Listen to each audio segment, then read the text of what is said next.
నమస్కారం. భగవద్గీత ప్రథమ అధ్యాయము అర్జున విషాద యోగము 7, 8, 9 శ్లోకములు. అస్మాకం తు విశిష్టాయేతాన్ నిబోధ ద్విజోత్తమా నాయకా మమ సైన్యస్య సంజ్ఞార్థం తాన్ బ్రవీమి తే. భవాన్ భీష్మశ్చ కర్ణశ్చ కృపశ్చ సమితింజయః అశ్వత్థామా వికర్ణశ్చ సోమదత్తిస్తథైవ చ అన్యే చ బహవః శూరా మదర్థే త్యక్తజీవితాః నానాశస్త్రప్రహరణాః సర్వే యుద్ధ విశారదాః. 7వ శ్లోకం. అస్మాకం తు విశిష్టాయేతాన్ నిబోధ ద్విజోత్తమా నాయక మమ సైన్యస్య సంజ్ఞార్థం తాన్ బ్రవీమి తే. ద్విజోత్తమా, ఓ బ్రాహ్మణోత్తమా, అస్మాకం తు మన పక్షము వారైతే ఎవరు ప్రముఖులై ఉన్నారో వారిని గూర్చి తెలుసుకోండి. మీ యొక్క ఎరుక కొరకు ఎవరైతే నా సేనకు నాయకులై ఉన్నారో వారిని మీకు ఇప్పుడు తెలిపెదను. భవాన్ అంటే మీరు. ఓ గురువర్య ద్రోణాచార్యుల వారు, మీరు మీరు ఈ ద్రోణాచార్యుడు అంటే ఎవరితను? ఎవరి ఈయన? భరద్వాజ మహర్షి యొక్క పుత్రుడు. ఈయన అగ్నివేశ మహర్షి వద్ద మరియు పరశురాముడి వద్ద సమస్త అస్త్రశస్త్రాలని కూడా అభ్యసించాడు. వేదాంగవేత్త, మహాతపస్వి, ధనుర్వేద శస్త్రాస్త్ర విద్యలలో గొప్ప మర్మజ్ఞుడు, నిపుణుడు, అనుభవశాలి. ఇంకా అనేక యుద్ధ విద్యల యందు ఆరితేరినవాడు, మహాసాహసి, అతిరథుడు, వీరుడు. బ్రహ్మాస్త్రము, ఆగ్నేయాస్త్రము మొదలైనటువంటి అనేక దివ్యాస్త్రాల ప్రయోగం బాగా చక్కగా తెలిసినవాడు.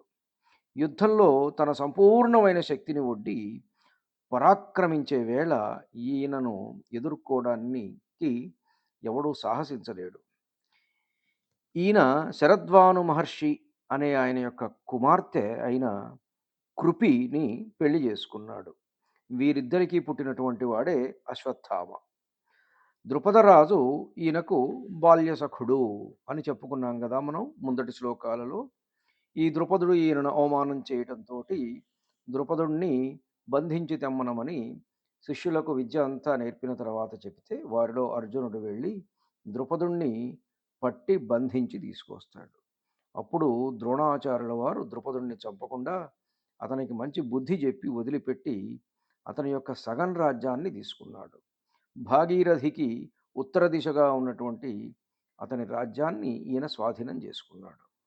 మహాభారత యుద్ధంలో ఈయన సేనాధిపతిగా ఉండి 5 రోజులు హోరాహోరీగా పోరాడాడు. తన పుత్రుడైన అశ్వత్థామ మరణించాడు అనే వార్త వచ్చిన తర్వాత వెంటనే సమాధిస్థితుడై ధ్యానంలో ఉన్నాడు. ధ్యానంలో ఉండి ప్రాణత్యాగం చేసిన తర్వాత మాత్రమే దృష్టద్యుమ్నుడు ఈయన శిరస్సును ఖండించాడు అంటారు. తర్వాత భవాన్ భీష్మశ్చ, భీష్ముల వారి పేరు చెప్పారు. భీష్ముల వారు ఎవరయ్యా అంటే శంతన మహారాజుకు గంగాదేవి యందు జన్మించినటువంటి వాడే. ఈయన ద్యో అనే పేరు గల 9వ వసువు యొక్క అవతారం. ఈయన మొట్టమొదటి పేరు దేవవ్రతుడు. తండ్రి సత్యవతి అనేటువంటి బెస్తరాజు కూతురు, దాశరాజు కూతురు, బెస్తలన్నమాట వాళ్ళు. ఆవిడ్ని చూసి మోహించి ఆవిడ్ని పెళ్లి చేసుకుంటాను అంటే దాశరాజు కండిషన్ పెడతాడు. నా కూతురుకు పుట్టినటువంటి బిడ్డలు మాత్రమే రాజ్యాన్ని పరిపాలించాలి అని. అప్పుడు తండ్రి కోసం ఈయన భీషణమైనటువంటి భీష్మ ప్రతిజ్ఞ చేశాడు. ఆ ప్రతిజ్ఞ వల్ల ఈయనకు భీష్ముడు అనే పేరు కలిగింది. తన తండ్రి సుఖాని కోసమై మానవులకు మోహకారకమైనటువంటి స్త్రీ సుఖాన్ని, రాజ్య సుఖాన్ని శాశ్వతంగా త్యజించి వేశాడు ఈయన. దీంతో బాగా ప్రసన్నుడైనటువంటి, ఆనందించినటువంటి ఈయన తండ్రి శంతనుల వారు ఆయనకు ఒక వరం ఇచ్చాడు. నీ ఇచ్ఛ లేకుండా, నీ ఇష్టం లేకుండా మృత్యువు కూడా నిన్ను కబళింపజాలదు. అంటే నీకు ఇచ్ఛా మరణము ఉన్నది. కోరుకున్నప్పుడే మరణం ఈయన దగ్గరకు వచ్చేటట్లుగా ఉండే వరాన్ని ఈయన కలిగి ఉన్నాడనమాట. వీరు ఆజన్మ బ్రహ్మచారి, అత్యంత తేజస్వి. శస్త్రా శస్త్రాల్లోనూ, శాస్త్రాలలోనూ రెండిటిని కూడా పూర్ణంగా ఈ రెండిటిని అధ్యయనం చేసినటువంటి చాలా గొప్పవారు. ఈ రెండిటిని పూర్ణంగా ఎరిగినటువంటి పారదర్శి, అనుభవజ్ఞుడు, మహాజ్ఞాని, గొప్ప వీరుడు, దృఢ నిశ్చయ సంపన్నుడు, మహాపురుషుడు. ఈయనలో శౌర్యము, వీర్యము, త్యాగము, తితిక్ష, క్షమ, దయ, శమము, దమము, సత్యము, అహింస, సంతోషము, శాంతి, బలము, తేజస్సు, న్యాయప్రీతి, నమ్రత, ఉదారత, లోకప్రియత్వము, స్పష్టవాదము, సాహసము, బ్రహ్మచర్యము, విరతి, జ్ఞానము, విజ్ఞానము, మాతృపితృభక్తి, గురుసేవ మొదలైనటువంటి సకల సద్గుణాలు కూడా పరిపూర్ణంగా ఈయనలో వికసించి ఉన్నాయి. ఈయన జీవితం మొత్తం కూడా భగవత్ భక్తి చేత నిండి ఉన్నది. శ్రీకృష్ణుడు ఎవరో ఈయనకు తెలుసు. ఆయన స్వరూపాన్ని, ఆయన తత్వాన్ని పూర్తిగా తెలిసినటువంటి మహాజ్ఞాని ఈయన. పరమనిష్టా పరిపూర్ణ శ్రద్ధా సంపన్నుడు, కృష్ణ భగవానుడికి పరమభక్తుడు. మహాభారత యుద్ధరంగంలో ఈయనతో సమానమైనటువంటి వీరుడు ఎవ్వరూ లేరు. ఈయన దుర్యోధనుడి ఎదుట ఒకటే ఒక మాట చెప్పాడు: నేను పంచపాండవులను చంపను, వారిని సంహరింపను, కానీ ప్రతిరోజు 10,000 మంది యోధులను మాత్రం వధిస్తాను అని ప్రతిజ్ఞ చేశాడు. ఆ విధంగానే యుద్ధం చేశారు భీష్మాచార్యుల వారు. కౌరవపక్షంలో సేనాధ్యక్షుడై 10 రోజులు భయంకరంగా యుద్ధం చేసి 11వ రోజు ఆయన అంపశయ్యపై చేరి అందరకు జ్ఞానోపదేశం చేసి మానవాళికి ముక్తికారకమైనటువంటి విష్ణు సహస్రనామాన్ని కూడా మానవాళికి అందించి ఆయన ఉత్తరాయణ పుణ్యకాలంలో తన ఇష్టం మీద దేహాన్ని త్యజించి వేశాడు. అంత గొప్ప వ్యక్తి భీష్మాచార్యుల వారు. ఆ తర్వాత కర్ణుడి గురించి చెప్తున్నారు. కర్ణుడు కుంతీదేవి కన్యగా ఉన్నప్పుడే సూర్య అనుగ్రహం చేత పుట్టినటువంటి వాడు. దూర్వాస మహర్షి ఇచ్చినటువంటి వరము చేత, ఒక మంత్ర ప్రభావం చేత కుంతీదేవి ఆ మంత్రాన్ని జపిస్తే సూర్యభగవానుడు ప్రసాదించిన వాడే ఈ కర్ణుడు. అయితే లోకంలో ఉండేటువంటి అపవాదుకు భయపడి ఈ కుంతీదేవి కర్ణుణ్ణి ఒక పెట్టెలో పెట్టి గంగా నదిలో విడిచిపెడితే ఆ పెట్టె కొట్టుకుంటూ కొట్టుకుంటూ గంగలో కొట్టుకుంటూ వెళ్ళి ఒక అధిరథుడు అనే పేరు గల సూతుడికి దొరికింది.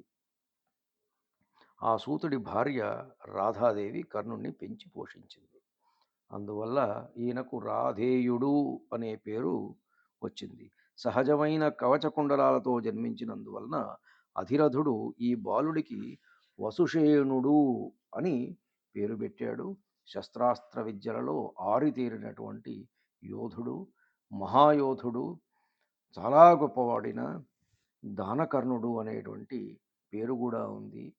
తన జన్మరహస్యం తెలిసినప్పటికీ కూడా మిత్రుడైనటువంటి దుర్యోధనుణ్ణి వదిలిపెట్టక, తల్లి అయినటువంటి కుంతీదేవి చెప్పినప్పటికీ కూడా దుర్యోధనుడిని విడిచిపెట్టకుండా, కృష్ణ భగవానుడు చెప్పినప్పటికీ కూడా దుర్యోధనుడి పక్షాన్ని విడిచిపెట్టకుండా మిత్రత్వానికి ఒక నిర్వచనం చెప్పినటువంటి వాడు కర్ణుడు అన్నమాట. తర్వాత ఇక కృపాచార్యుడు. భవాన్ భీష్మశ్చ కర్ణశ్చ కృపశ్చ సమితింజయ. ఈ కృపాచార్యుడు ఎవరయ్యా అంటే గౌతమ వంశీయుడైనటువంటి శరద్వాను మహర్షి యొక్క కుమారుడు.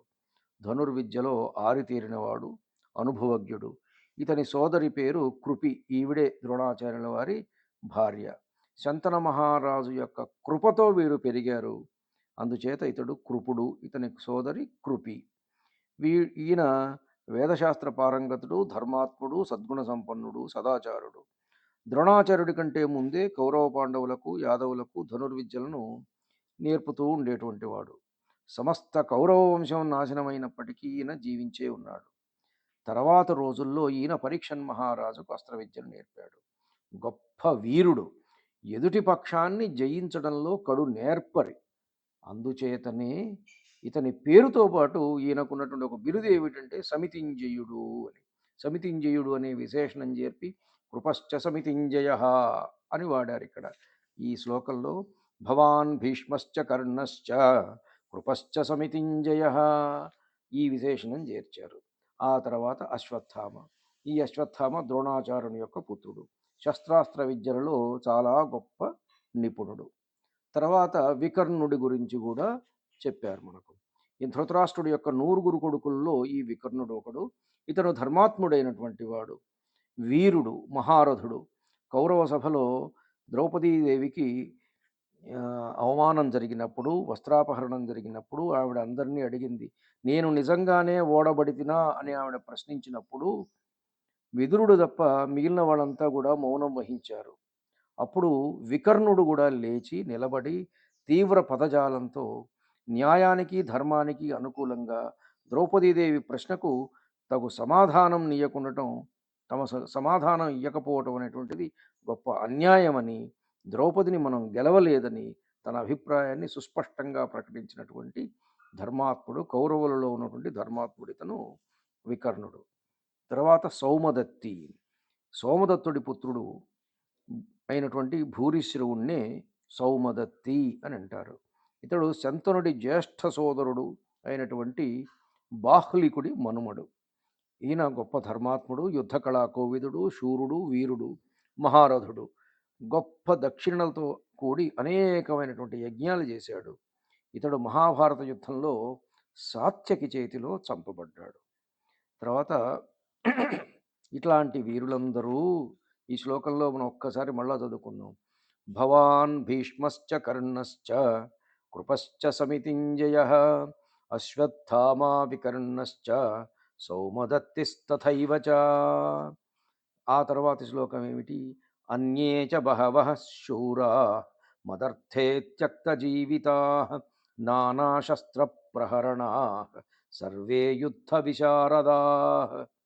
అన్యేచ ఇతరులైనటువంటి పెక్కుమంది శూరులు, వీరులు మన సైన్యంలో ఉన్నారు.